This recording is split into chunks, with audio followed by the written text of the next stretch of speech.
Mellom Seljestad og Låtefoss, der lå det en liten bru, som var så smal at ingen vergen kunne møtes eller snu.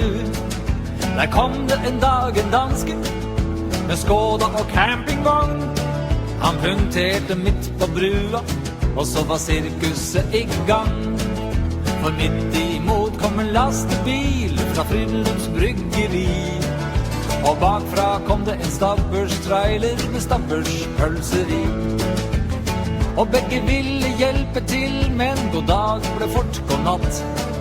For campingvogna var av polsk fabrikat, og reservehjulet var flatt.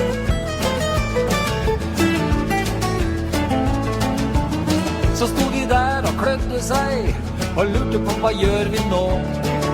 Mens køen vokste og håpet sank, og kvelden kom sigende på.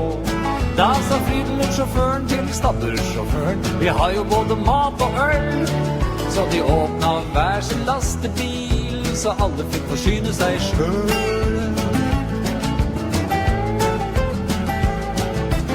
Og sommernatta var lys og lang, og det kom lastebil på lastebil med lass. Færihus fra Moelven og stiftelse fra Loelven og speidere med luftmadrass. Det kom trailere med leketøy, dopapir og sengetøy, bleier og fruktsalat. Og alle som kom kjørende, de åpnet villig dørene, så folk fikk både klær og mat. En hadde verktøy og strømaggregater, en annen kom med publikum til Telemark Teater. En hadde 3 tonn, kom Håkon fra Freia, en annen kom med melk fra Skumlerup og Heia. Det var møbler og hermetikk og anleggsmaskiner, fersk fisk og frossen fisk og campinglatriner. Og før sola steg uten mast mot sky, var det anlagt en liten by.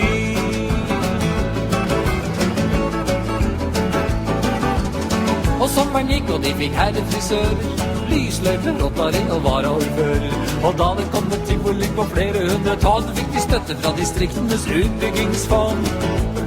Men til sist hadde departementet fått nok, og da statsminister snakket på seg snakkebrokk, da var ikke sjefen på veidirektoratet sein med å legge om veien.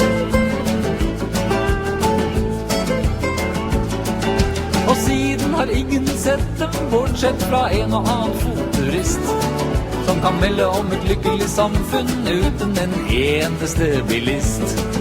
Og når de trenger forsyninger, sånn som egg og melk og torskerogn, da bare leder de trafikken inn på gamleveien, der det står en danske med campingvogn. Med